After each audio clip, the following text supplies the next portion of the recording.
Welcome to our channel. வாங்க, இப்போ நாம் ஒரு கஷாயம் செய்ய போகிறோம். அந்த கஷாயம் எதுக்காகனா, நம்மளுக்கு நோய் எதிர்ப்பு சக்தி குறைவாக இருக்கும். அந்த குறைவே இருக்கிறத அதிகரிக்கிறதுக்காக நம்ம ஒரு கஷாயம் செய்ய போகிறோம். அதுக்கு என்னென்ன தேவைகள், எப்படி செய்யணும்னு நான் சொல்ல போகிறேன்.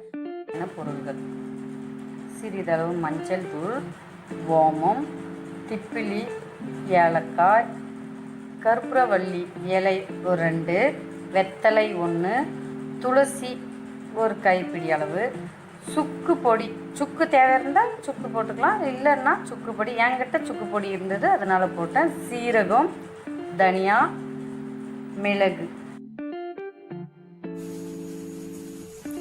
அடுப்பை பற்ற வச்சு ஒரு பாத்திரம் வைக்கணும். அதில் ஒரு டம்ளர் தண்ணி ஊற்றுறோம்.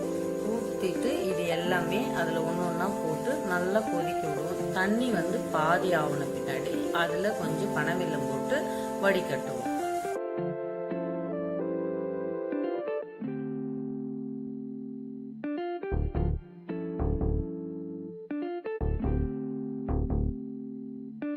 இப்படிதான் எல்லாமே ஒன்று ஒன்றா அதில் போடணும்.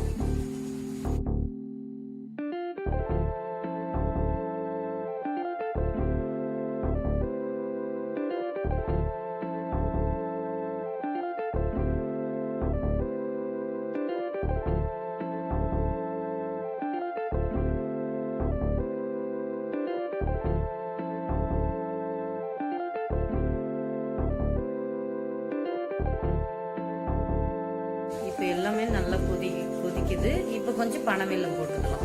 போட்டுக்குன்னு கலக்கி விட்டுட்டு வடி போட்டுக்கலாம்.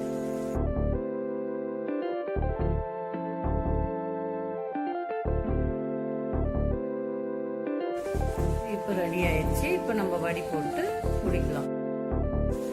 இது எப்போ நம்மளுக்கு கோல்ட் ஆகுது அப்போல்லாம் இதை குடிச்சா உடம்பு நல்லா இருக்கும். குழந்தைங்களுக்கு 1 ஸ்பூன், 1 வயசு குழந்தைங்களுக்கு 1 ஸ்பூன் கொடுக்கலாம்.